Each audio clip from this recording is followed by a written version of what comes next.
Hello my good people, ndo nimerudi kutoka kazini. Nimekuta wanalia kweli. Hawana chakula. Chakula walimaliza kabisa, mabeseni meupe. Ndo nimewawekea hivi. Nimesikia kelele kutoka huko nje. Jamani, waliingia Jumapili na leo ni Alhamisi, kwa hiyo ni siku ya 4, sawa? Ya siku ya 4. Kwa hiyo tunaendelea nao, wanaendelea vizuri sana. Na maji niliwawekea jana jioni, naona yamebaki kidogo. Jioni tutabadilisha masaa 24 maji. Yakishapita masaa 24 maji hayo mwaga, waweke maji mengine kwa ajili ya afya zao. Usiwapa maji yaliyooza. Sawa? Kwa hiyo ndo nimewekea saizi chakula, ndo wanajiongea kwenye mabeseni. Nimekuta wanalia hatari. Pana vigoa chicken 6 hapa ndani. Glory to God. Tunaamini watafika salama. Kimekufa kimoja, kimekufa siku ya pili. Yaani vikuja Jumapili, Jumatatu, Jumanne kikafa kimoja. Kilikuwa kidhaifu hata wakati nawashusha, na kama ningeacha boksi lilale kule mjini nikachukua Jumatatu basi wangekufa zaidi. Lakini kwa sababu niliwahi, wanaendelea vizuri kabisa. Mungu ni mwaminifu. Kama ambavyo mnaona jamani, hawa ni Silverland. Mimi kwa kweli kiukweli nawapenda sana Silverland. Nawapenda sana Silverland kwa sababu nimewafuga muda mrefu, ninawajua. Hata kama vinakuja vidogo vidogo, vikianza kufumuka vinafumuka kweli kweli, yani vinakuwa kweli kweli yani. Hata kama vimekuja vidogo vidogo, ili mradi tu wewe ukavipatia dawa, maji safi, chakula safi, mahali pa kukaa, malazi safi, wanakuwa sana, wanakuwa vizuri. Si unaviona vishaanza kunenepa hivi, unaviona vishaanza kujazia. Vinajua kula balaa.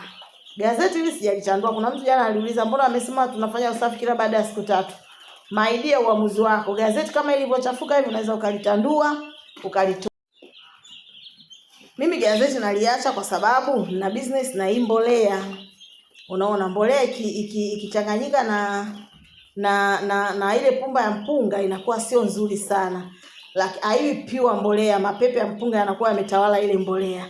Lakini mbolea ikiwa kwenye juu ya gazeti linapata pure mbolea. Unanielewa? Gazeti linaoza na mbolea ile naipata pure mbolea, na ndio maana mimi story mpaka wiki 2 ndo natoa na hakuna madhara kwangu. So wewe kubadilisha gazeti baada ya siku 3 unalitoa. Baada ya siku 3 hao wanaweza kusurvive kwenye pepe za mpunga, hata kwenye malanda hawana shida. Wanaweza kusurvive tu. Kwa hiyo sio liturujia hii jamani Sio liturujia. Ni uamuzi wako tu, ila mimi ninaweka hili gazeti hapa silitoi mpaka wiki 2 ili mbolea ile nipate ile lichapati la mbolea lile lizito. Naenda kuweka kwenye migomba, naenda kuweka kwenye minazi, nahitaji hiyo mbolea, unaona? Kuliko niende nipeleke mbolea iliyochanganyika na pumba za mpunga, mbolea yake inakuwa haina ufanisi sana. Just that. Sawa? Kwa hiyo unaweza ukabadilisha gazeti baada ya siku 3 ukaweka ukaacha tu hivyo unatosha sana. Nyayo zao zinakuwa zimeshakomaa vizuri. Sawa ndugu zangu, mimi nawapenda sana kama ambavyo mnaona. Tafadhali na kuomba uendelee kusubscribe, uendelee kushare, uendelee kufanya nini? Like tu, weka tu thumbs hapo jamani, si mtu support. Kitaka shamba nione, kitaka kiwanja nione. Tapata shamba la maana kabisa yani shamba ambalo litakuletea mafanikio mema kwenye maisha yako na familia yako miaka na vikaka. Hautakuja unisahau. Ila uje na donge nono. Maana shamba lenyewe sio la mchezo. Uje na donge nono. Nawapenda sana jamani. Love you so much.